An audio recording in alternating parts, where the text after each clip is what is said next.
Okay, so we've all done it right. Searched for that shortcut, that, magic bullet to get stronger or smarter or maybe just healthier. We kind of hope there's a secret fast lane, a hack to feeling, well, free from our limits to really nail our goals. It's uh it's such a common desire, isn't it? This idea we can somehow just skip the hard part and jump straight to the good stuff, the success. Totally. But what if the real path, the one to genuine self-mastery, is actually the complete opposite? Our deep dive today, it's into excerpts from this really powerful field manual.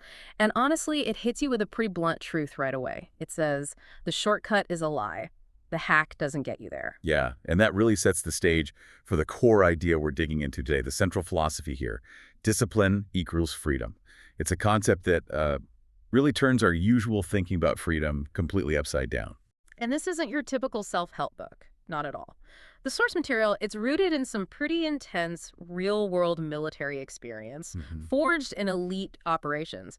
But the amazing thing is these principles of self-mastery, they're incredibly universal. They go way beyond the battlefield, right into, well, every part of our lives. Exactly. So our mission today is to really unpack the wisdom in these pages. We want to explore how embracing this relentless discipline, how that can actually be your most direct route to personal power and, yeah, ultimately to liberation.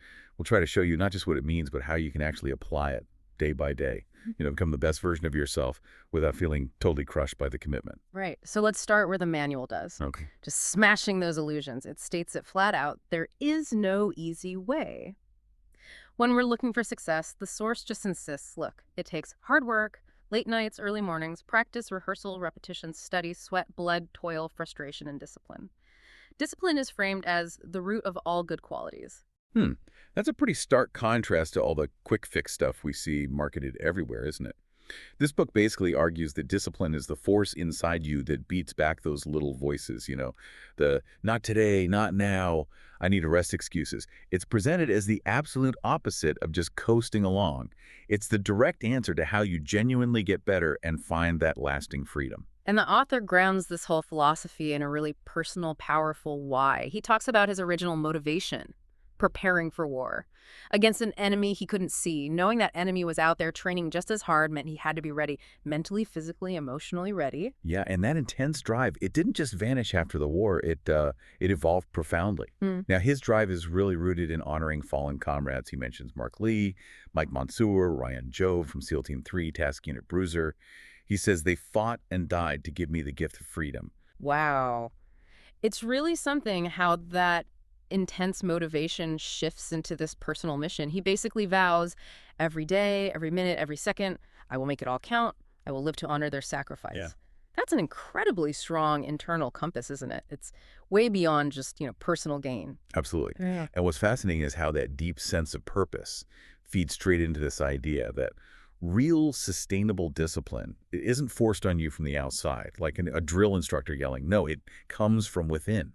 It's fundamentally self-discipline. Right. That idea that it comes from within, that feels so different from how maybe a lot of us learn discipline, perhaps in school or sports teams. So how does the manual suggest we actually cultivate that internal decision? It really emphasizes it's not something you just find or wait around for. It's something you actively have to create. You have to become it. It's a conscious choice to be disciplined, to be better, to do more, to be more. Yeah. An internal commitment, yeah. A choice you make for yourself over and over again. Okay, so if discipline comes from within, then the next logical jump is controlling the only person you actually can control, yourself. The source is really emphatic. People are not who you want them to be. You just can't force others into your mold. Right. And the key thing here is, yeah, you learn from other people's strengths, sure, but you also learn from their faults. You see what not to do. So the whole focus just swings inward, which leads to that powerful instruction. Discipline your body, free your mind. It suggests that by mastering yourself, you unlock a totally different kind of freedom. And that concept of mind control is, well, it's huge. For a lot of people, that phrase immediately makes you think of controlling others, right? But he's talking purely about controlling your own mind. He asks these rhetorical questions. How do I get tougher? The answer, be tougher. How can I stop eating sugar? Stop eating sugar.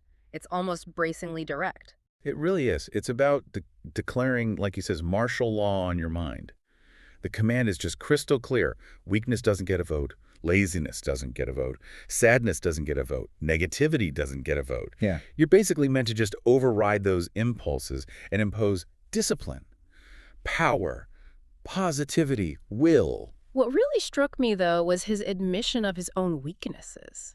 He actually says, I am nothing but weakness, not naturally strong. I get emotional. I procrastinate. My ego is too big. But the critical part is his response. I don't accept that. Exactly. And that highlights the constant nature of it, the fighting, struggling, and scraping and kicking and clawing at those weaknesses to change them. It's not about being perfect overnight or never having faults. It's about the getting back up, the moving forward, always trying to be just a little bit better today than I was yesterday. It's presented as this ongoing, relentless battle. Yeah, which leads perfectly into procrastination. I mean, who doesn't struggle with that? The common questions are always, okay, where do I even start and when's the best time? And the manual's answer is just boom, here and now. Simple, forceful. It means stop the overthinking, the dreaming, the endless researching, the debating it in your head. You just initiate action. You go. Ugh. It cuts through all that mental clutter. Okay, but what about those days when you're just not feeling it? You know, tired, worn out, just sick of the whole grind? The advice from the source is pretty counterintuitive there, too. It's, I go anyway. I get it done. Even if you feel like you're just going through the motions, discipline overrides the feeling. That's tough. It is tough, yeah. Yeah. And the strategic advice he gives is fascinating.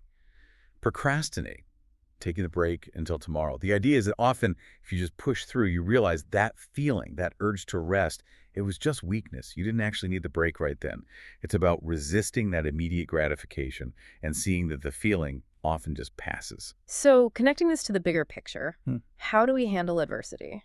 Like when life throws massive stress at us, the manual suggests gaining perspective, right? Okay. Comparing our stress to, well, unimaginable horrors others have faced. That's right. It brings up examples like Eugene's sledge on Pelew or huge battles like the Somme. And the core message there is incredibly powerful.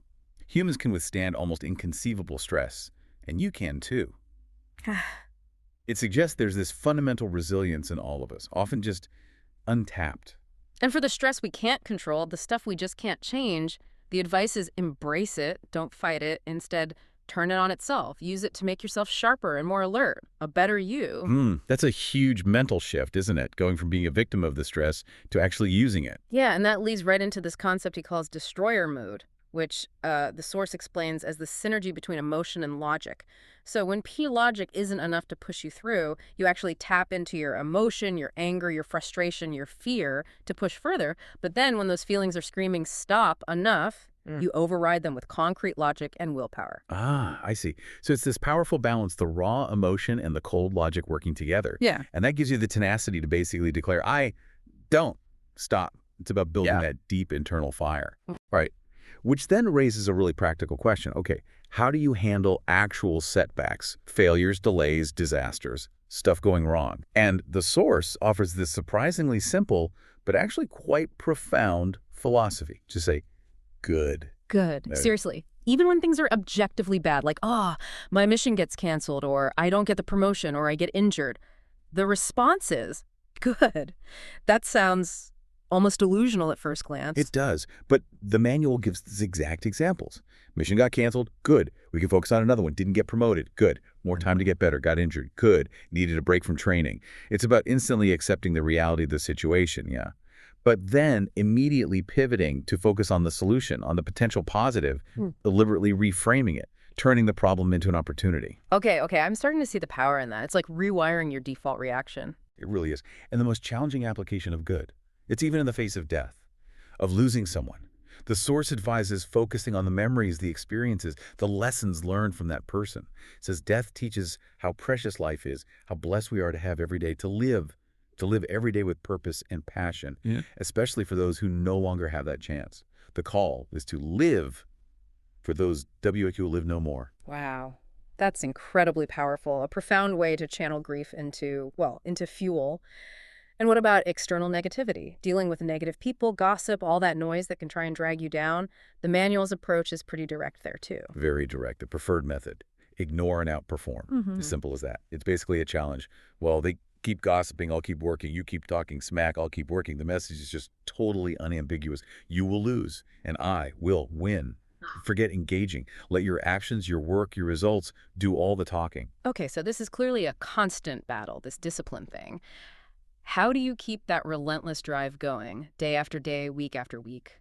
The manual shares a key military lesson.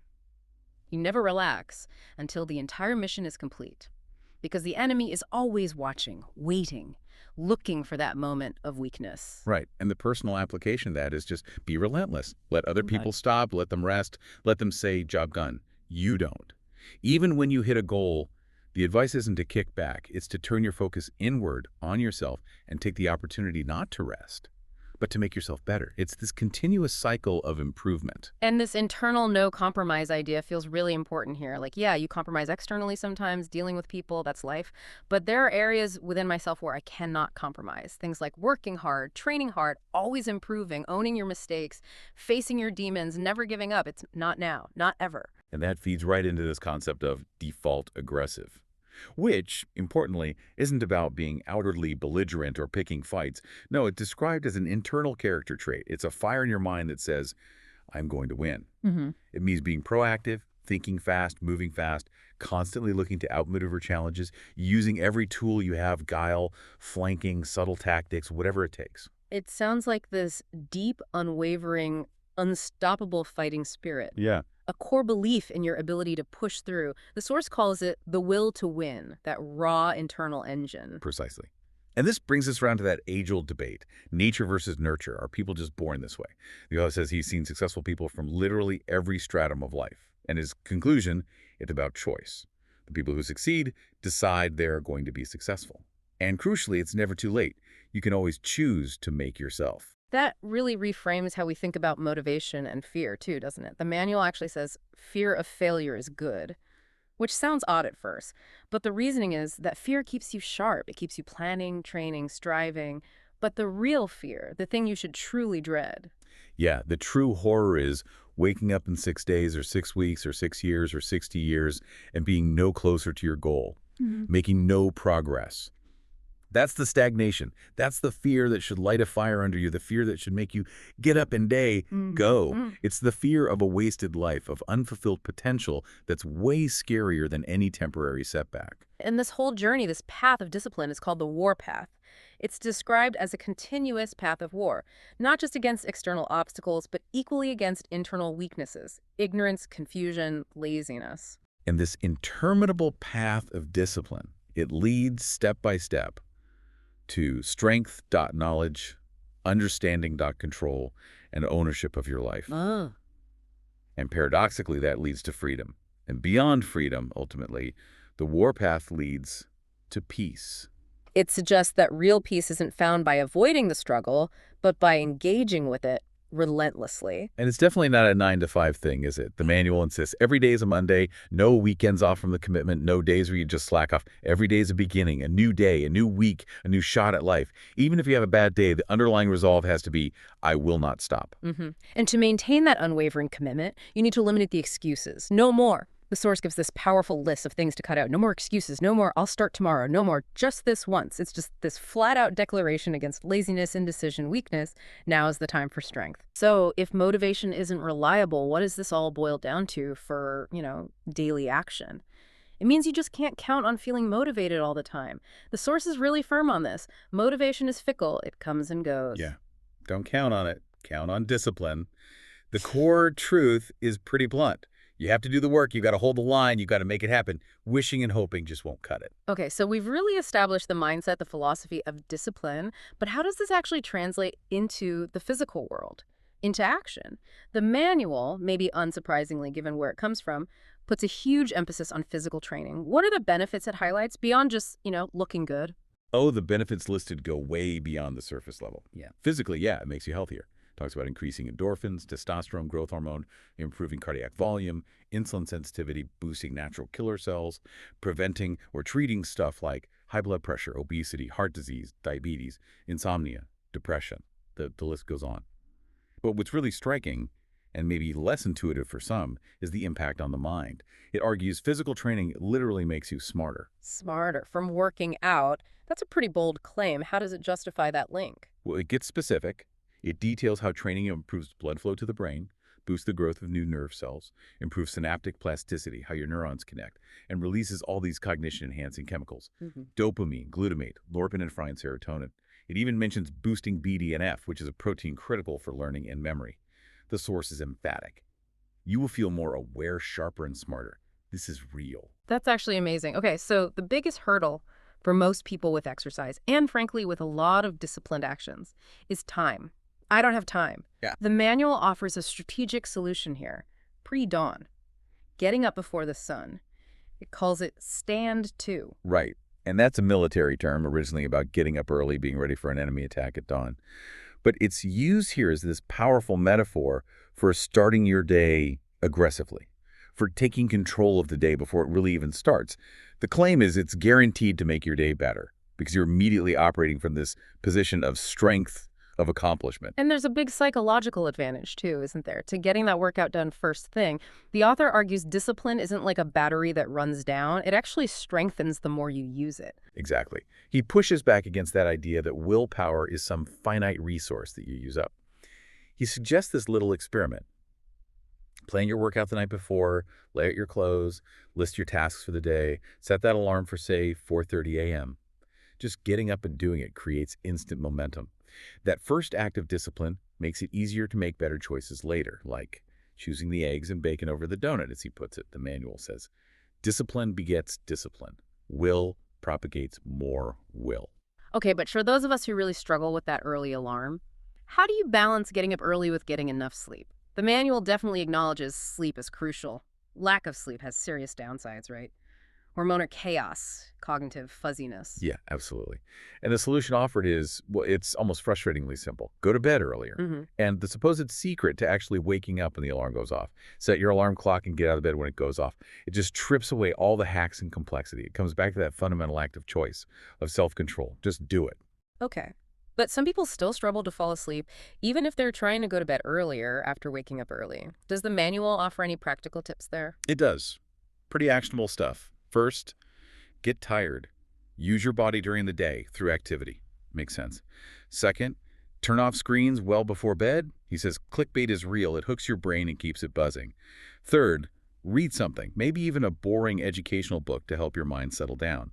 Fourth, and this is key, getting up early today genuinely helps you fall asleep earlier tonight. It helps reset your body clock. And fifth, consistency. Maintain that schedule every day, weekends included, to avoid messing up the cycle. Right, the consistency is huge. Now, what about those times when you're just utterly exhausted, like beyond just not feeling it? The manual mentions power naps. How do they work? Are they legit? Oh yeah, they're presented as very real and effective, a potential lifesaver. The technique described is specific. Elevate your feet above your heart. Set an alarm for just 6 to 8 minutes, that's it, and you supposedly wake up completely refreshed. He says he learned it way back in high school and used it later in SEAL training during BDS. The crucial warning, though, is don't let it become a long nap. That just messes up your night's sleep. It's a precision tool. Use sparingly. 6 to 8 minutes. Interesting. Okay, so when it comes to the actual workouts themselves, there's so much information out there, so many complex routines. It can be paralyzing. What's the manual's core advice? It cuts right through all that noise. The most important advice is simply just do something. Anything. Seriously. Walk, jog, do some push-ups, swim, lift weights, hike, stretch, do burpees, try martial arts, whatever. The point isn't finding the perfect, scientifically optimized routine right away. It's about taking action and being consistent. He mentions broad categories: pull, push, lift, squat, gut work, metcon, metabolic conditioning, but stresses that consistency trumps complexity, especially when starting out. And to make consistency easier, to remove excuses, the manual strongly suggests building a home gym. What's the basic kit needed for what it calls exceptional fitness? Yeah, the convenience factor is huge. He suggests starting simple. Get a pull-up bar, then maybe add gymnastic rings. Next up, a squat rack, ideally one with attachments for pull-ups and dips. Then a barbell and some weights. He recommends rubber bumper plates if you're training at home. And he literally says that's all you need for a really high level of fitness. Sure, things like kettlebells or rowers are nice additions, but they're not essential to get seriously fit using these principles. Okay, now for a recommendation that might really stand out to some listeners, everyone should train in martial arts. The manual puts it on par with basic needs, like everyone should eat. Why such a strong emphasis? It's presented as absolutely fundamental. The source breaks martial arts down into three main types: grappling, striking, and weapons. But interestingly, it starts before any physical contact. The first self-defense is your mind being smart, being aware, avoiding dangerous situations in the first place. That's priority one. Right, avoidance first. Then, for really high-threat situations, it mentions firearms as the ultimate equalizer, but with some serious caveats. Huge caveats, yes. Yeah. It explicitly lays out the four principles of firearm safety. Treat every weapon as if it's loaded, never point it at anything you aren't willing to destroy, keep your finger off the trigger until your sights are on target, and be sure of your target and what's behind it. And it stresses, absolutely stresses, the mandatory need for proper professional training to be able to use one quickly and accurately under extreme stress. It's not presented lightly at all. Okay, so for unarmed combat, the manual kind of dismisses all the theoretical debates about which style is best. It says real-world evidence, UFC, actual combat footage, even street fights online clearly shows what works and what doesn't. So based on that, what does it primarily recommend? It recommends starting with Brazilian Jiu-Jitsu, BJJ, which is described as a highly advanced grappling art, mostly focused on ground fighting. But crucially, the first goal in a real situation using BJJ is usually to escape and run. Getting comfortable on the ground, though, is presented as vital, like learning to swim.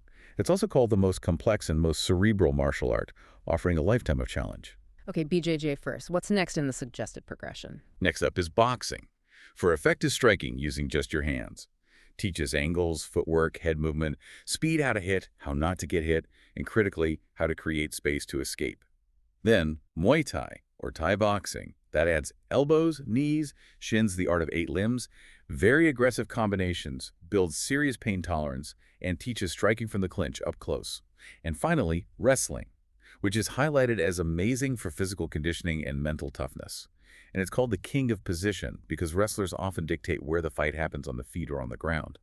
Other styles like judo, sambo, krav maga, kali are mentioned as valuable for further exploration, but those four, BJJ, boxing, Muay Thai, wrestling, are presented as a really strong foundation. Got it. And for someone thinking, okay, maybe I'll try BJJ, choosing a gym or academy can feel intimidating. Does the manual offer practical tips on finding a good place? Yeah, some very practical advice. First, consider proximity. If it's too far away, you won't go consistently. Critically, visit and actually participate in a trial class. Don't just sit and watch. Get a feel for it. Evaluate the atmosphere. Is it super traditional or more relaxed? What fits you? Check out the instructor. Are they legit? What's their personality like? And look at the students. What are their goals? Is there a lot of ego on the mat? Ultimately, the advice is it should be fun, friendly, and engaging. That's what keeps you coming back long enough to actually learn. Makes sense. Now, beyond training in a gym, what about preparing for actual immediate confrontations? The manual includes immediate action drills. What's the gist? Well, again, the absolute priority is avoidance through constant situational awareness. Don't walk into bad situations if you can help it. That's your best defense. But if you are surprised, the core advice is simple. ACT. Don't freeze. Run if you can. If someone grabs you, attack immediately to create space to run. In active shooting situations, get down. Cover is better than concealment. Call the police if possible. Look for chances to escape during lulls in the shooting. Barricade if you can't escape. And if you have to use a firearm yourself, be absolutely sure of your target and what's behind it, and be very aware of how you'll be perceived by police when they arrive on scene. It's about quick, decisive action based on the situation. Heavy stuff. Okay, finally, what about the inevitable setbacks? Injuries, getting sick, life happens. Does the disciplined approach mean you just ignore it and push through pain? No, not exactly. The core philosophy here is do what you can. It fully acknowledges limitations will happen. You get injured, you get sick. But the response isn't to just stop everything. If your knee is hurt, okay, work your upper body. If you're sick, maybe do some light activity at home, some stretching, or focus on mobility. And crucially, it encourages using that physical downtime to pursue other skills. Practice guitar, write, draw, learn something new. It's about redirecting the disciplined energy, not shutting it down. Always find a way to get after it, even if it looks different for a while. Wow. Okay, what a journey through this philosophy. We've really unpacked how discipline, in this view, isn't some kind of punishment. It's positioned as a central force for improving everything mind, body, spirit. It's a mindset that seems to empower you to control what you actually can control, and maybe just as importantly, to transform your reaction to what you can't. Exactly. And the ultimate message from this field manual, the real takeaway, isn't about just listening or reading or thinking. It's a direct challenge, really, to you, the listener. Yeah. The source says, don't just read this book. Don't just listen to the deep dive. Don't just watch videos online. Don't just think. Don't just dream. No, none of that matters. The only thing that matters is that you actually do. Action is everything. So as you're processing all this deep dive into discipline equals freedom, maybe the question to ask yourself is, what's one small, maybe uncomfortable step powered by discipline that you can take here and now, today, to start or maybe just continue your own warpath towards your own version of strength, control, and, yeah, ultimately freedom?